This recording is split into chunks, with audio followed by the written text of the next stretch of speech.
One to co- Welcome everyone to Congresswoman Suzanne Bonamici's webinar on the Inflation Reduction Act, tax credits and rebates. We will begin shortly. The Congresswoman will be sharing opening remarks, and then we will have a brief introductions and presentation from Brian Wozniak, Senior Tax Specialist with the Internal Revenue Service, and Jim Plantico, the In-Homes Director with Community Energy Project. Then Suzanne and our guest speakers look forward to taking your questions. They will be answering a mixture of pre-submitted and live questions. We ask that you wait till after the presentation to submit your questions to the chat. A reminder that this webinar will be recorded. Hundreds of constituents have reached out to the Congresswoman with questions about the tax benefits included in the Inflation Reduction Act. This webinar is intended for those constituents as an additional resource. Congresswoman, please go ahead. Well, thank you so much, Brenda. Thank you to all of my staff who are helping today to organize this and to get it all going technologically. I'm really excited to have you here today. It was really an honor to help pass the Inflation Reduction Act last year. This is really game-changing legislation for Oregonians and Americans. It's going to lower energy costs, create lots of quality jobs, and take meaningful steps toward addressing the climate crisis. And here in Oregon, we know how important it is to protect our natural spaces, and we also know how much harder it's been to keep energy costs under control with extreme weather events like heat waves and ice storms. And we've seen too many of those frequently, just recently. We know that extreme weather occurs more frequently and affects everyone, the economy, and the quality of life. For 4 years, I was honored to serve on the Select Committee on the Climate Crisis, the only member of that committee from the Pacific Northwest. And we spent a good period of time writing a comprehensive and science-based climate action plan. Hundreds of our recommendations have already been signed into law or incorporated into rules, and many served as a basis for several of the programs under the Inflation Reduction Act. So this piece of legislation, the Inflation Reduction Act, invests nearly $369 billion in a clean energy future. We know those are investments that are important to make. It's going to reduce U.S. emissions by about 40% by 2030. It's going to lower energy costs for working families and make a meaningful difference in the lives of Oregonians and Americans. So I was really grateful to have partners like the Community Energy Project expanding access to cost-saving resources like those in the metro area.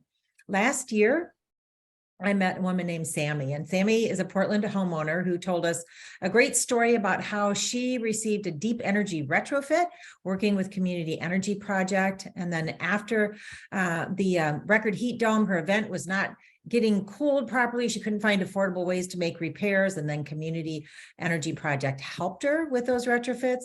And then when I met Sammy, she actually had a credit on her electric bill. So that's the kind of thing that we're going to see, those cost savings with more efficiency. And the Inflation Reduction Act can help you lower your costs and make those energy saving home upgrades more accessible and affordable. And I've spoken with constituents about the challenges of obtaining a refund when they're really relying on to keep track of bills and upgrade an appliance. Well, the Inflation Reduction Act expands those taxpayer services at the Internal Revenue Service, reducing call wait times, which is a good thing. Brenda, who's with us today, does terrific constituent casework, and she's helped people get refunds when the challenges of the pandemic limited the IRS workforce.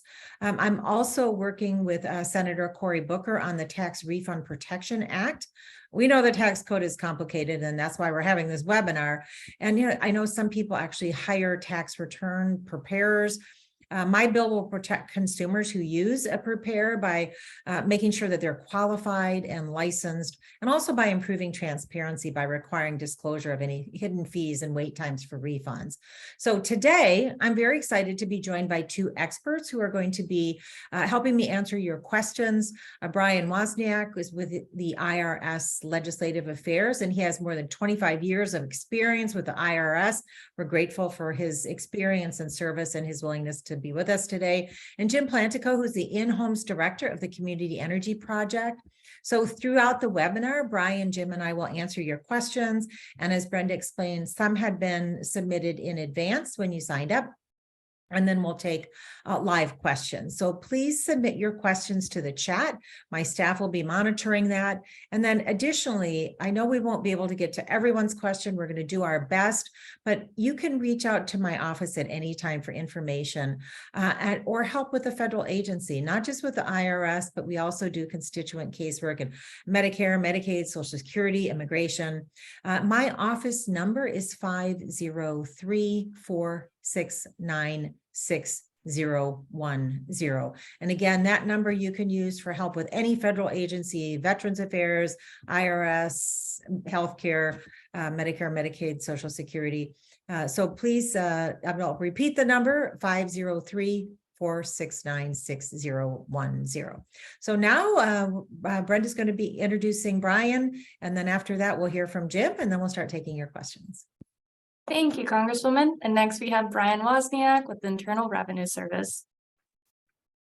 Okay, good afternoon, everyone. Brenda, is my volume coming through okay? Wonderful. Yes, okay. Thank you, Congresswoman Bonamici, first of all, for the opportunity to share this information. And we should also recognize you as one of the congressional sponsors of the Inflation Reduction Act, and recognize all of your efforts related to this legislation. I'm going to open today by talking about some IRS updates first for maybe the first 7 or 8 minutes. And we'll start with an update on IRS processing and mission critical operations. Because since the passage of the Inflation Reduction Act, the IRS has been able to implement multiple improvements that have helped make this filing season much easier on taxpayers. We have been able to hire more than 5,000 customer service representatives. Those new hires have helped with telephone support and processing operations. Access via telephone support to the IRS is much, much better this filing season. Hold times are much shorter. We've also been able to process all paper and electronic individual returns that were received prior to January of this year. That is, of course, assuming if the returns didn't have any errors or issues. And we've been able to hire about 700 people to work at our taxpayer assistance centers, where you can go and get in-person help. Generally, you need to schedule an appointment for in-person help, but this year we've been able to offer walk-in service on some Saturdays. And in fact, our Salem, Oregon office will be open for walk-in service on Saturday, May 13th from 9 to 4 p.m. But again, if you're going to a taxpayer assistance center for help, we always recommend you schedule an appointment. Let's move on to the next slide, the topics we're going to discuss today. First of all, the 2022 tax return due date is April 18th this year instead of April 15th. And that is because of the Emancipation Day holiday in the District of Columbia. So everyone has 3 extra days to file. Now, here we are on the 12th. The 18th is next Tuesday. If you haven't filed yet, please prepare your return, get it in. If you cannot, file an extension of, submit an extension of time to file. That's form 4868. That will give you until October 15th. Then, as we go through the presentation, we'll talk about where you can get some help preparing and filing your tax return, payment options if you owe money, a short discussion on credits, individual and family credits, and then we'll go into the discussion of energy and electric vehicle credits. Let's move on to slide number 3, please. What to do if you owe money. You should file your return by April 18th, even if you owe money and can't pay the full balance due.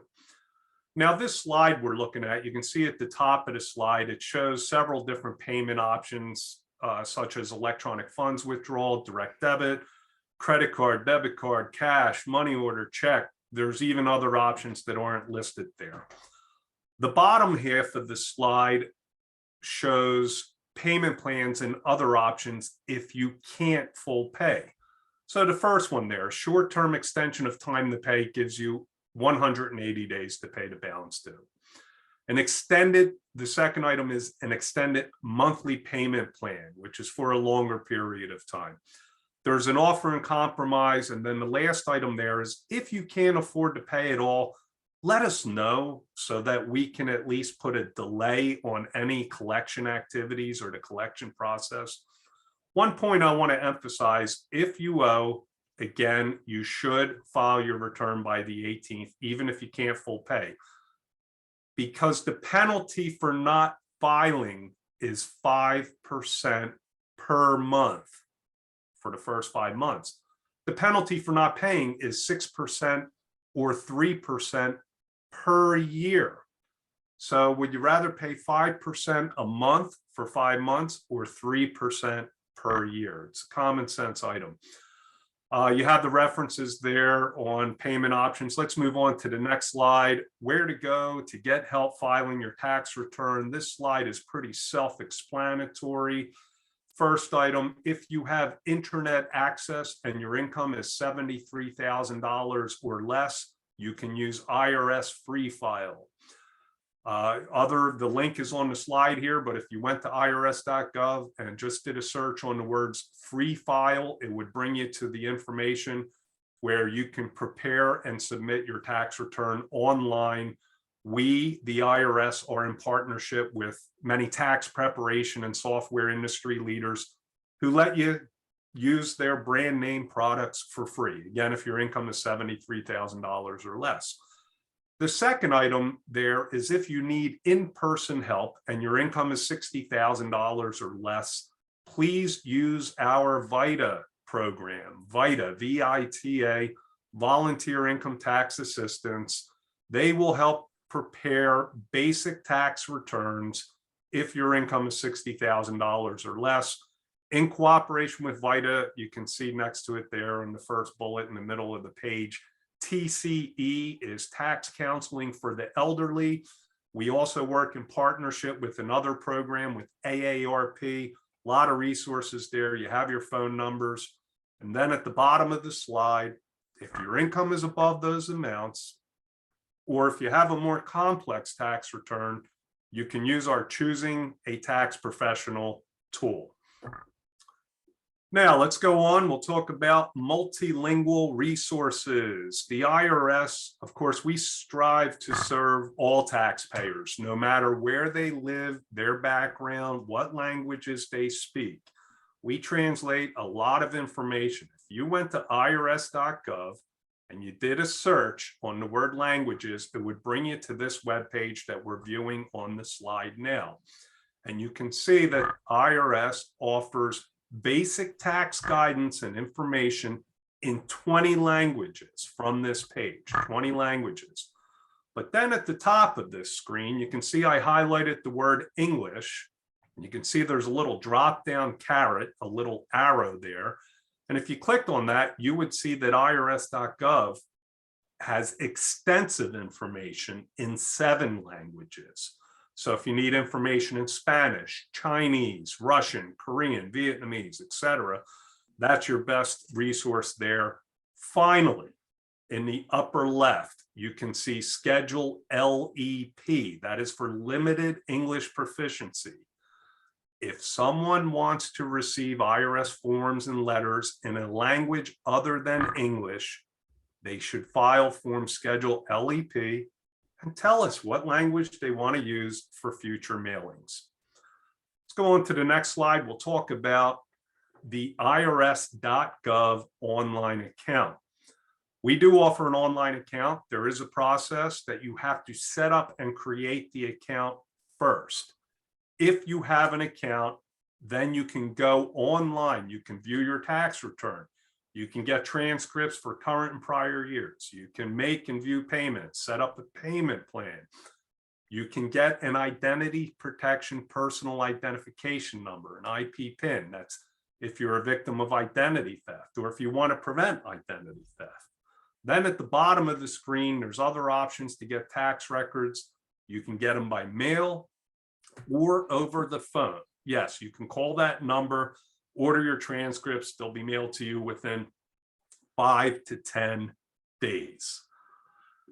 Now we're going to transition into the credits. We'll talk about the premium tax credit.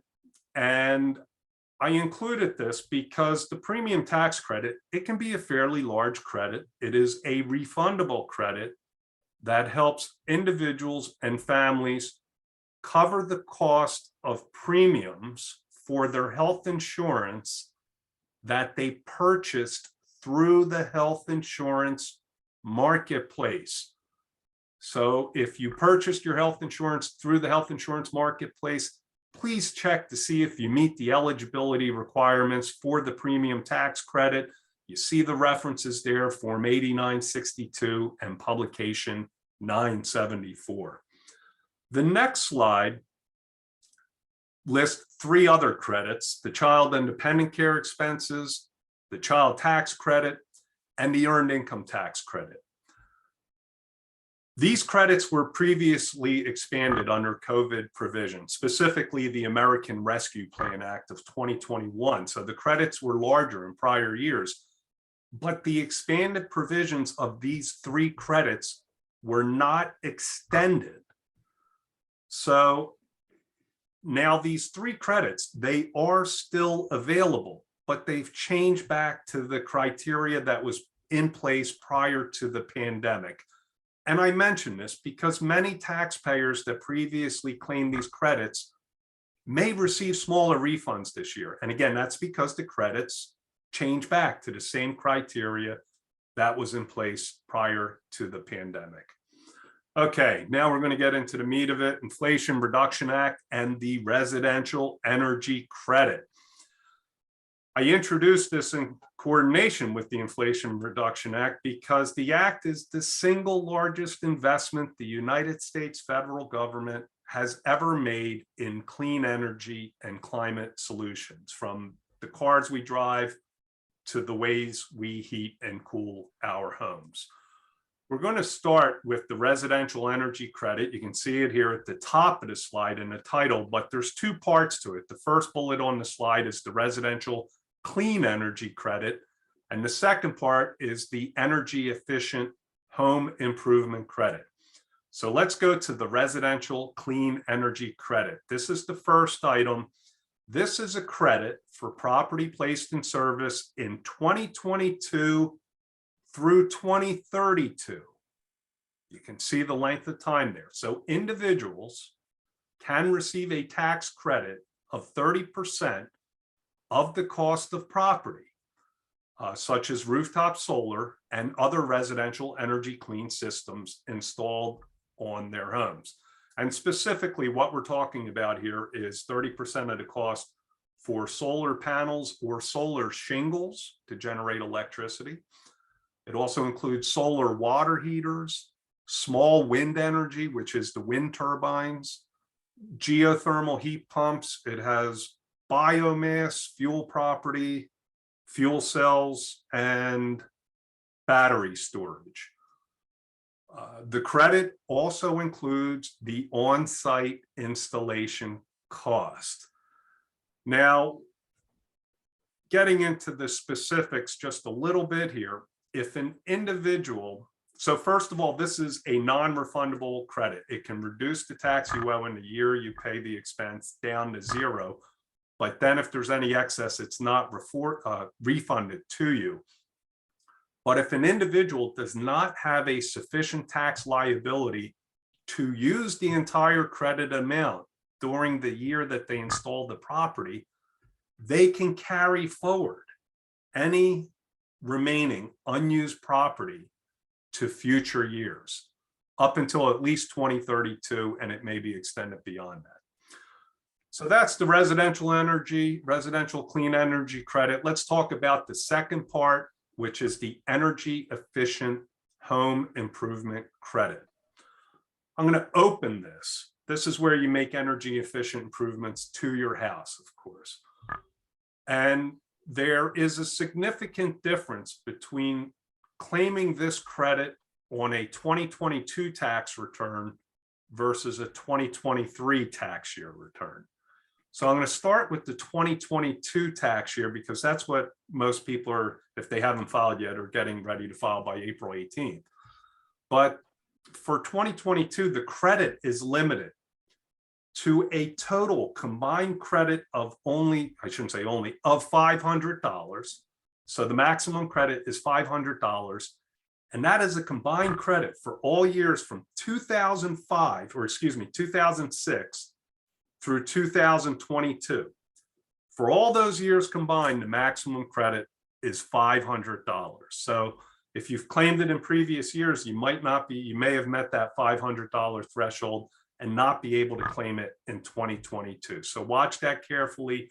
Go to the Form 5695. All the information's there in the instructions.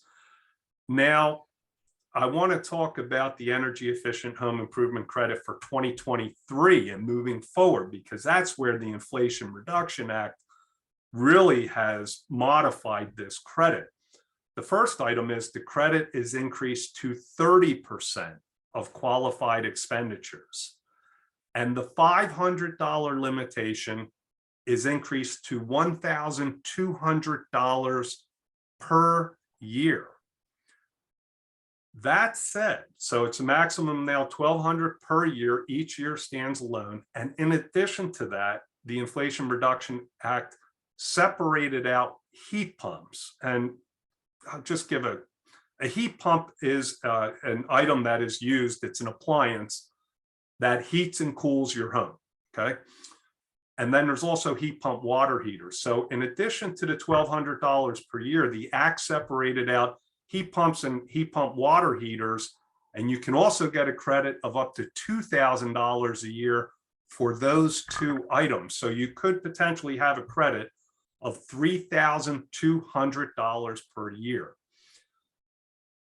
I should also mention the Act included upgrades to your electrical circuit, your breaker box, whatever your electrical panel in your garage. And that was included when you look at the background of it, because many of these upgrades are going to require more load. So it would accommodate the additional electrical load that this may require. Now, I mentioned the $1,200 per year, but that $1,200 per year outside the heat pumps and the heat pump water heaters, the $1,200 per year is limited to $600 per measure, or per each appliance, or per each upgrade. So you might install energy efficient windows and get up to $600 for that, and then energy efficient doors and get $600 for that, for a total of $1,200. Now I'll try to articulate it maybe in an example I think is probably best. Let's say you want to do some upgrades this year, 2023. So you upgrade your electrical panel, you get a credit of $600 for that, and you put in a bunch of insulation in your home. You get a credit of $600 for that. You've met the $1,200 threshold. Plus you install a heat pump to heat and cool your house. You get a credit of $2,000 for that. So that's a credit of $3,200 in 2023. Next year, you want to continue on with it. You get an energy efficient electric stove. You get an energy efficient electric dryer, $600 for each of those. You get the $1,200 there. And then you get a heat pump water heater. You get a credit of up to $2,000 for that. That's a $3,200 credit in 2024. Then in 2025, you could do windows, energy efficient windows, get a credit of $600 there. Energy efficient doors, get $600 there, etc. So I hope I articulated that well, kind of with it. Now, before we move on and talk about electric vehicles, in the center right side of the slide, you see the HEEHRA. That is the High Efficiency Electric Home Rebate Act. And what that is, it provides a point of sale rebate to enable low and moderate income households across America to electrify their homes. I want to clarify, it's a rebate. It's not a tax credit. It's a point of sale rebate. And this is something completely separate from the IRS credits I've discussed. And this program will it can cover up to 100% of an electrification project cost for low-income households. And it can cover up to 50% of the cost for moderate income households. And again, it's not a credit, upfront point of sale rebate, and it includes all those projects I've mentioned, the heat pumps, the heat pump water heaters, qualified electric stoves, etc. I'll defer to my colleague who's going to speak after myself to give you a little more information on that. But let's get over, we'll talk about electric vehicles. On the next slide, kind of a lot of information related to purchasing a new electric vehicle. And there are two key dates that you need to consider when purchasing a new electric vehicle.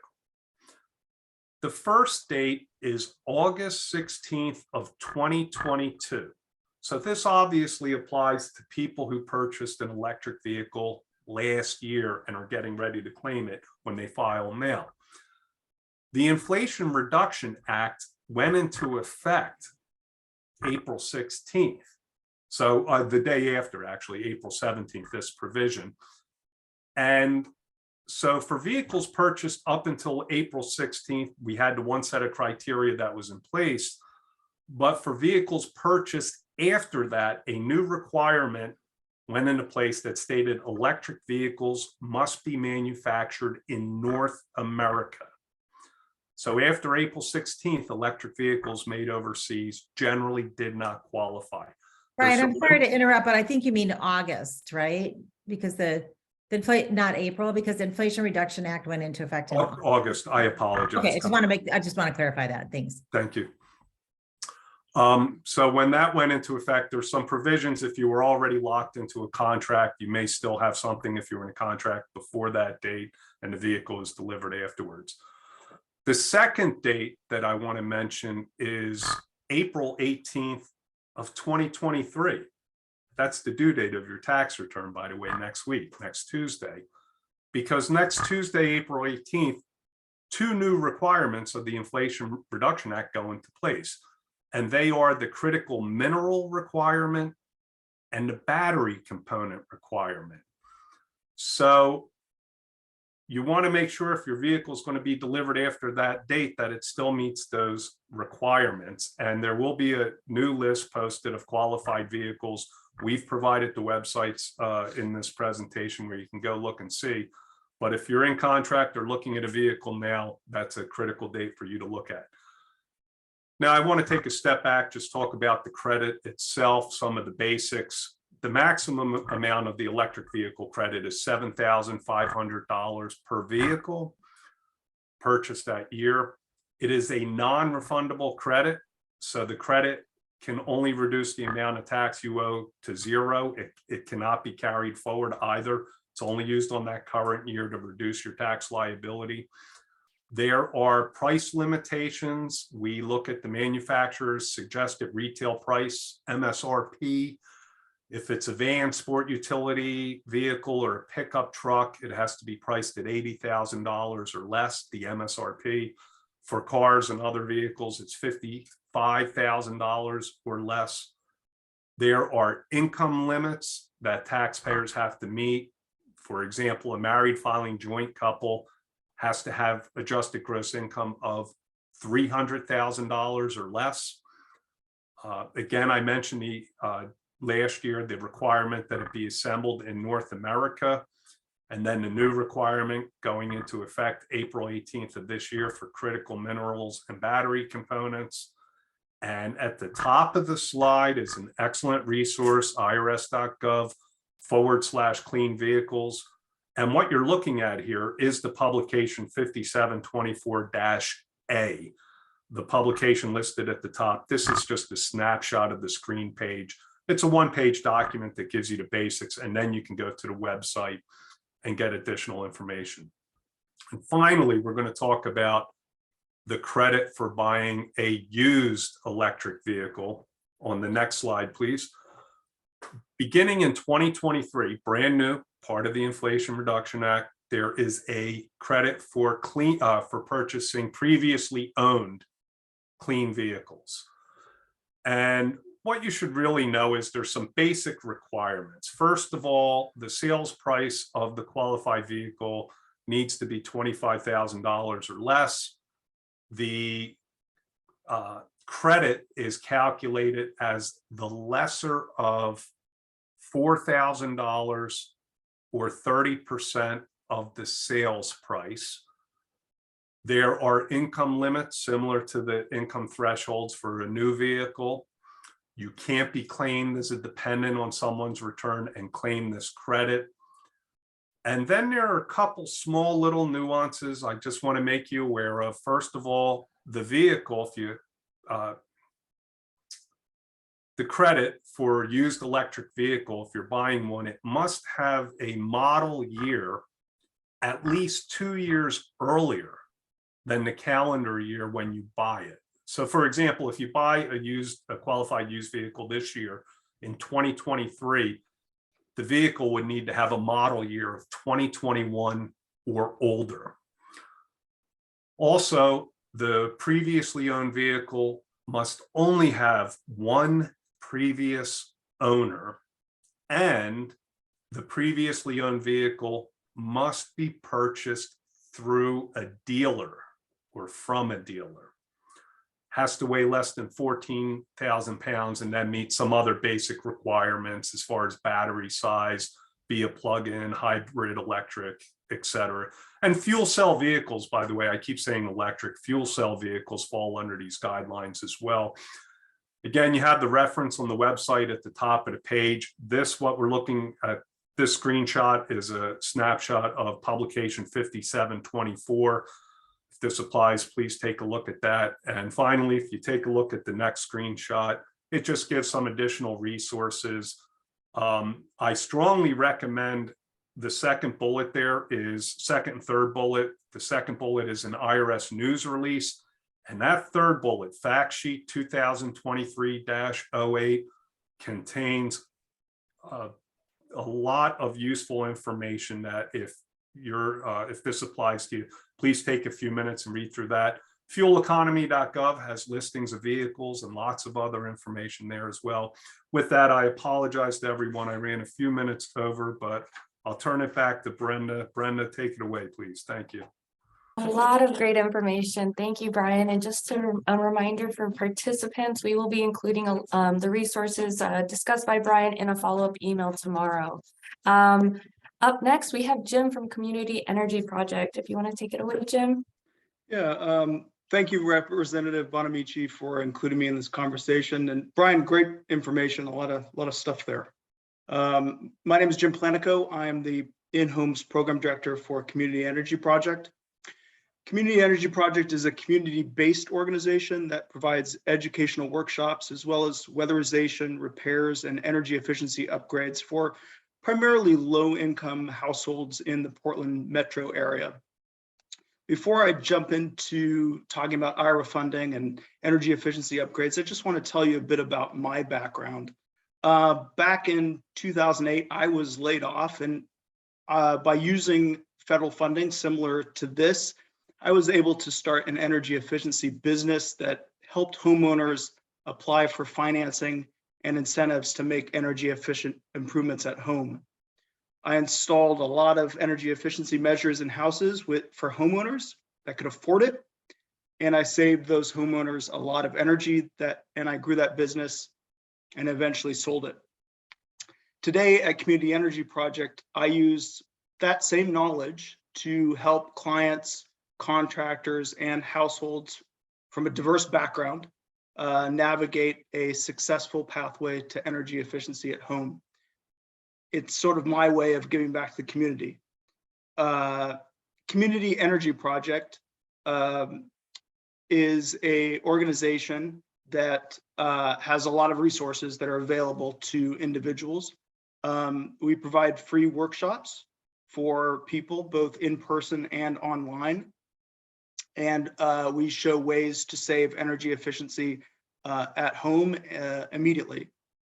You can sign up on our website, and we offer for income qualified homeowners free home energy assessments and recommendations for energy improvements.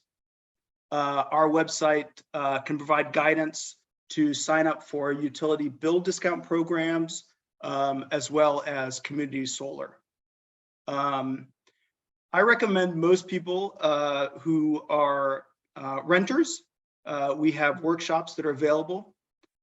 Community Energy Project can host these workshops at an apartment common area. We can host workshops at our location in Portland. For homeowners, I recommend getting a home energy score. With this, you can have an assessor come out to your house and score your house in comparison to other homes in the area. We call it an HES report, and it can provide recommendations for improvements for your home.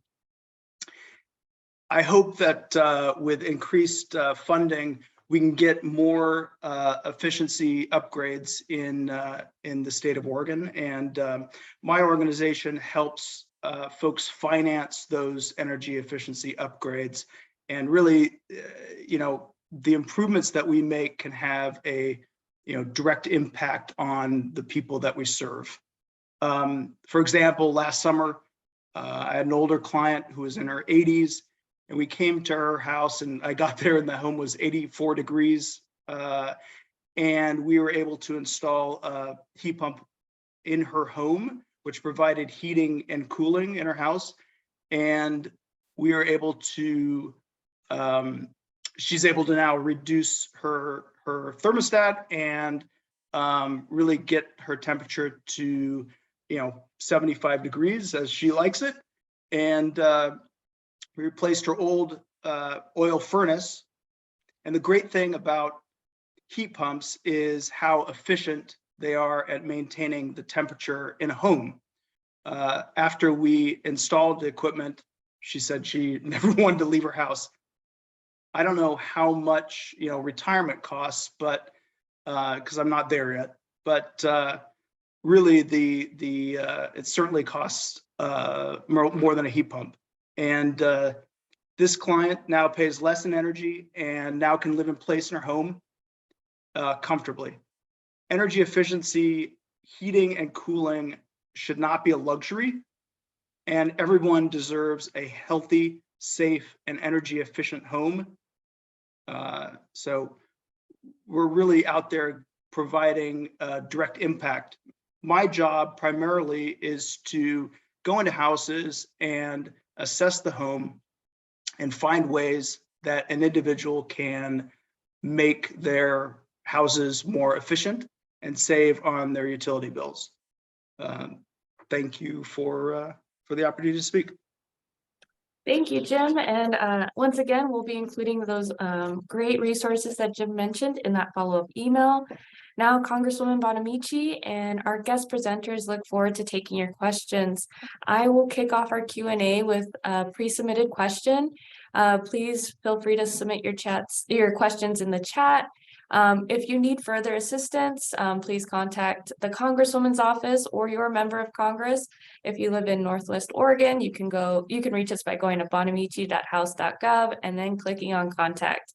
Attendees of this webinar will receive a follow-up email with information and resources shared today.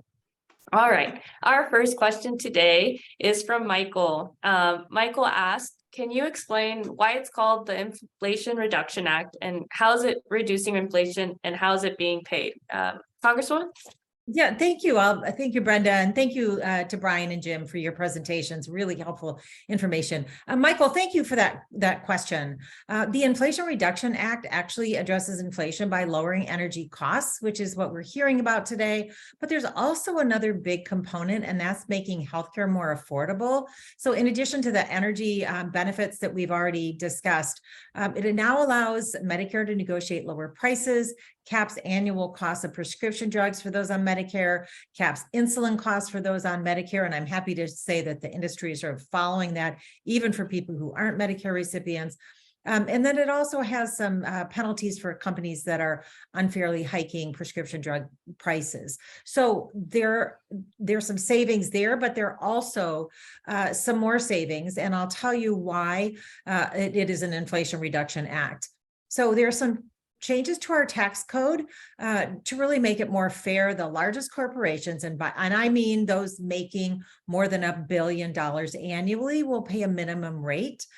Currently, they're paying a fraction of the tax revenue, so that's going to help, as well as strengthening, and Brian mentioned this, the Internal Revenue Service to enforce existing tax laws, improve customer service, speed access to tax refunds, reduce abuse of the tax code, and that's something that's really important. So these provisions to improve tax fairness is also going to bolster domestic investments in our economy and reduce the deficit. So the estimates that we have seen done by the experts predict that this bill, in addition to improving tax fairness, is going to reduce our deficit by about $305 billion over the next decade. So I know that this administration under President Biden is working to close tax loopholes, and that is going to lead to those historic reductions. So it's really a combination of that saving people money with the energy costs and also the healthcare costs, and combined with tax fairness. So thanks for your question.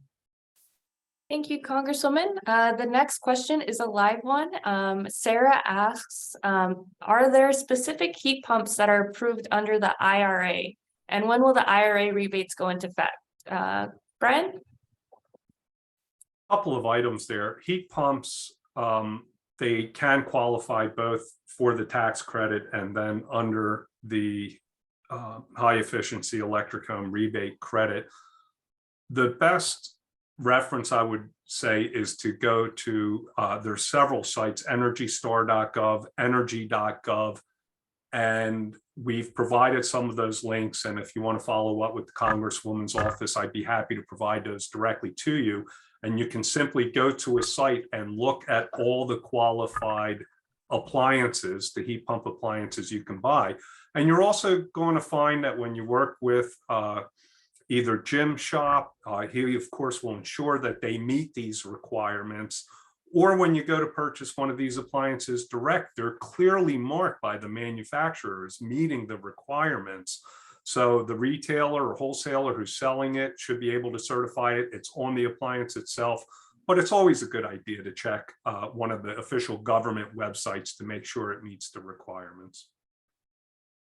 Thank you, Brian. Our next question is also a live question. This is from Jim. He asks, how can very low income households access these credits if they can't afford the upfront cost, even with these new credits? Is that? Yeah, I mean, that's a great question. So Community Energy Project, I mean, that's what we're primarily here for, is to find resources to sort of afford those sort of gap funding between a tax credit and a rebate. Obviously, Brian mentioned $600 here and $600 there, and many times, I mean, obviously this equipment is a lot more expensive than $600, and so we work at finding other funding sources to cover the gap between what the incentives or the rebates might be and what the actual cost of the equipment and the install is. Thank you. Our next question is a live one as well, and it's from an anonymous submission. They ask, if I own my home but rent a room to someone else, would the household income just be the homeowners or both the homeowner and the renter? I'm going to let Brian take that one. That's quite a specific question. It's a complex question because, first of all, I would have to assume then that you're treating the rental income properly.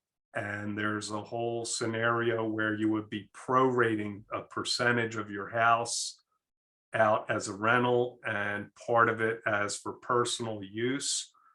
Again, we would be looking at the personal use side of it. So you certainly could still qualify for the upgrades installed as they would apply in most cases to your primary residence where you and or your family live. The dwelling for the renter is treated as a separate item unto itself. So there's quite a bit to unravel there, but that might be one we could follow up separately, maybe afterwards, and provide anonymous some additional resources. Thank you. And just as a reminder, if you're wanting to follow up, feel free to contact the Congresswoman's office, bonamici.house.gov. The next question is a pre-submitted question. It's from Sarah from Portland. Happy to see these tax credits and rebates. I understand IRS employees are overworked, but when is there going to be enough staffing or funding that will allow me to contact the IRS without being on hold for hours? I'm going to turn this over to Brian, but at first I want to say that one of the provisions in the Inflation Reduction Act is the funding for additional staff, because we know that there's a lot of work there. And I have heard in my office frequently, and Brenda knows as somebody doing constituent casework, that over the years it's taken, and especially the last couple of years, it's taken too long for people to be able to get in touch. So that is why the staffing was added, because I've heard that frustration. So I'm really excited that part of this bill is to improve customer service and really address the needs of taxpayers. So this funding is going to help to lead to more staff to answer questions and phone calls. In fact, the IRS released a plan just last week. I know they're committed to investing upgrades for their customer service system. And that's going to help. And if Brian wants to add anything, I know that that system is designed to allow the IRS to help taxpayers identify potential mistakes before filing, which is important, quickly fix errors, and more easily claim credits and deductions. So again, the IRS has been underfunded. They do a lot of work, particularly with the combination of helping taxpayers, but also enforcing the tax code.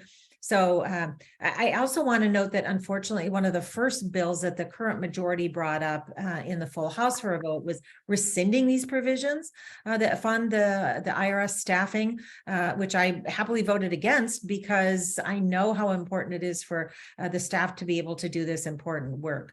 I doubt that that bill will go anywhere in the Senate, but I really want you to know that the funding is intended to do the important work of serving the people of the United States. So, Brian, do you have anything to add to that? There's quite a bit we could talk all day about this, but number one, there has been quite a bit of misinformation regarding the funding of the IRS and how those dollars are going to be used. You may have heard, 84, 87,000 IRS agents with guns coming to your doors. That's simply not the case.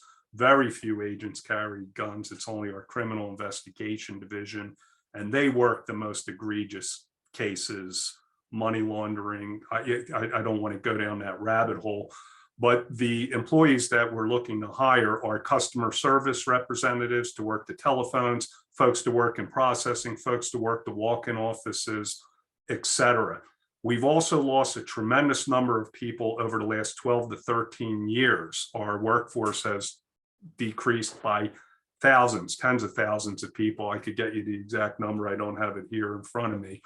But in terms of the question itself, we have turned the corner. The pandemic had a tremendous impact on us. We all know this. Last year, the whole times when you would call the IRS, there was only a 16 to 30% chance roughly that you might get through to speak to a live telephone assistant, and the telephone hold times were very long. This filing season, you call, there's an 80 to 90% chance or better you're going to get through to speak to someone, and the hold times are much, much shorter. And it depends which phone line you call, what time of day. Obviously, you call now less than a week before the due date, it's going to be busy, but we've ramped up our staffing. We have been able to hire 5,000 customer service reps and approximately another 700 to help in walk-in offices. We've turned the corner. We're getting back to that top level customer service. And as this moves into the future, we fully expect that trend will continue. So access is up right now. And we've caught up on most of our processing as well. I mentioned all individual returns received prior to January have been processed if they didn't have any errors or require communication. So we're getting there. And I realized the taxpayers' frustration the last couple of years, but Thank you, Brian. And before we go to the next question, I just want to note, I took a peek at the questions, and there's somebody named William who said, this is for Brian. We processed our federal return in early March via mail and received the return earlier this week. This compares to nearly 6 months last year. Good job. So I just want to make sure you heard that. It does make a difference when you have the staff you need to serve the people. Thank you, Suzanne and Brian. Our next question is for Jim. It's from George from Tigard.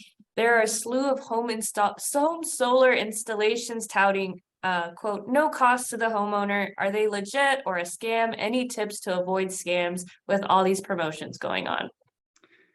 Yeah, George. I don't know the particulars of that individual case, but a lot of the sort of zero cost solar programs are somewhat shaky as far as whether it's reputable or not.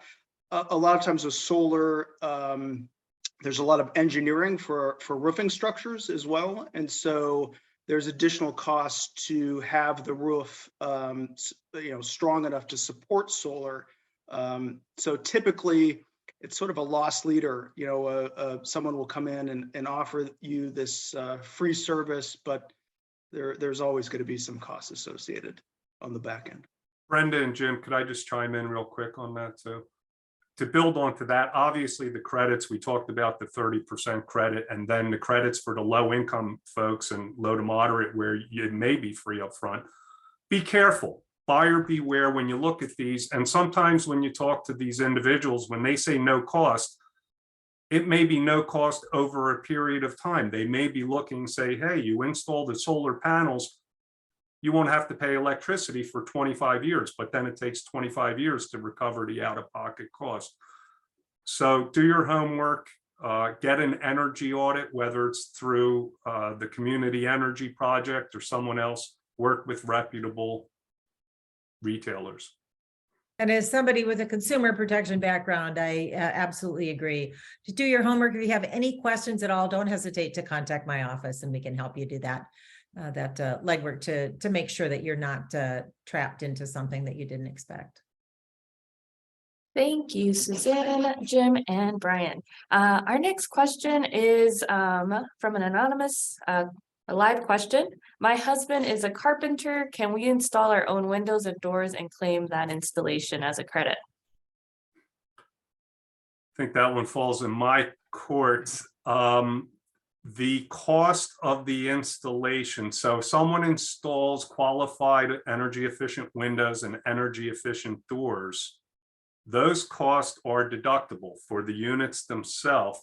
Plus you can pay for your out-of-pocket costs to have them installed. But in this case, if your husband's the carpenter and you're doing the labor yourself, those installation costs would not usually be billable. You would only be deducting the cost of the qualified windows and doors themselves. So be careful, take a look at the resources again on irs.gov. And you can, again, the other ones, energystar.gov, energy.gov, etc. There's information out there. Thank you. Our next question is from Tina. She says, thank you for your presentation. Jim, are the services provided by Community Energy Project for businesses and consumers? And Brian, are these tax credits and rebates for business and consumers, or do they have a different criteria? Our focus is residential, so we don't focus on businesses. What I spoke about today is primarily geared toward individual taxpayers, Congresswoman Bonamici's constituents. That's what we are looking at. But many of these energy provisions do apply to businesses. However, when you get into the businesses claiming the credits and deducting and expensing them, that can be a much more complex scenario. Opens a full nother gambit. There's different types of businesses, corporations, partnerships, S corporations, self-employed people. So as with all of these items, it always depends on the specific facts and circumstances of each individual or each business's case. But in answer to the question, yes, these provisions may apply to businesses. And that includes electric vehicles as well. We're seeing a lot of activity, clean electric vehicles being used by businesses out there. And can I just add, Brian, if someone has a business in their home, for example, if they work from home or if they have a business in their home or for example, childcare center in their home, there could be benefits, but they would have to, I would say, talk to an advisor before deciding how to enter into that kind of transaction. Is that correct, Brian? That is correct. If a childcare provider, something, business in the home, they may have to prorate the credit and have part of it on the individual side of the tax return and part of it on the business. Again, the specific facts and circumstances. And our last question for today is going to be from Kelly. As a reminder for folks, if you did not get a chance to answer your questions or you just wanted some clarifying information from the question that was asked, feel free to reach the Congresswoman district office at bonamici.house.gov. The last question is from Kelly. Congresswoman, thank you for the webinar. Can you share your priorities for addressing climate change moving forward?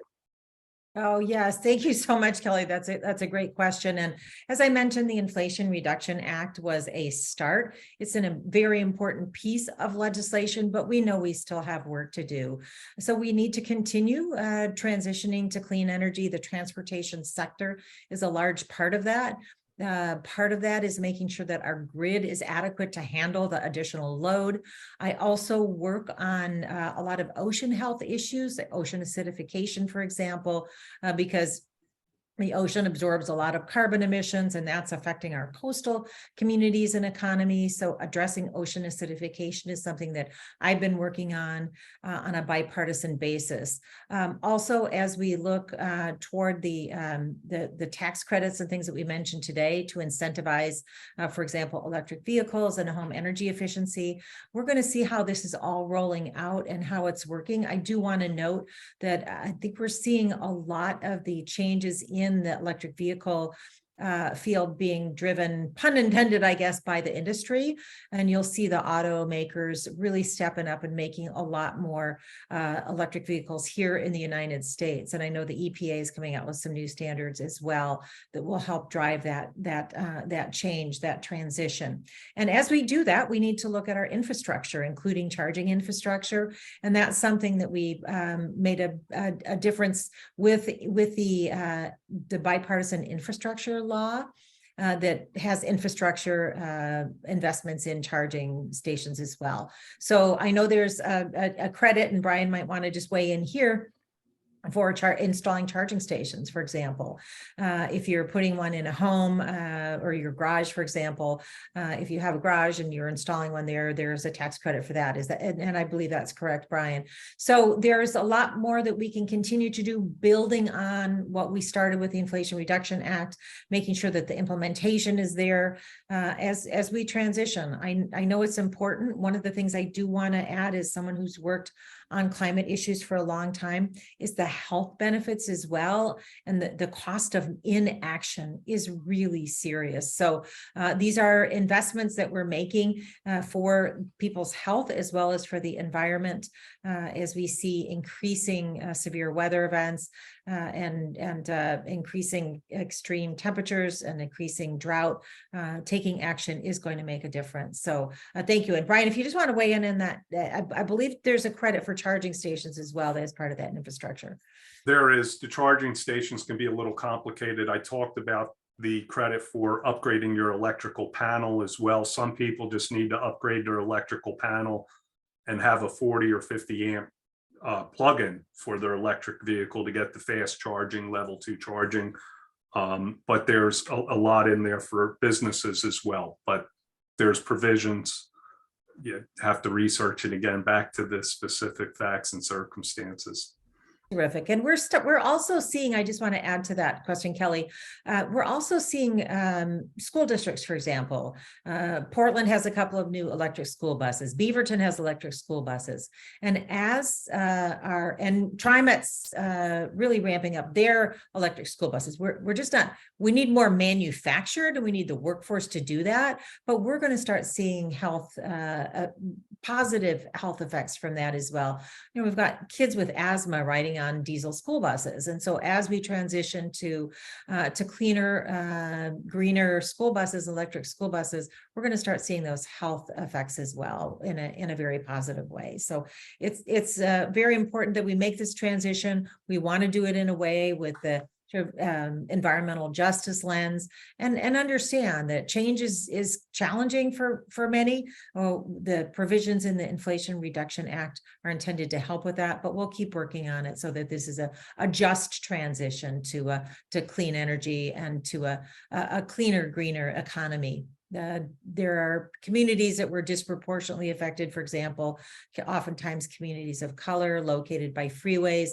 All of that was considered when we drafted the climate action plan. And maybe if we can include, Brenda, in the materials that we send, the link to the climate action plan as well. I think people might be interested in that. Thank you.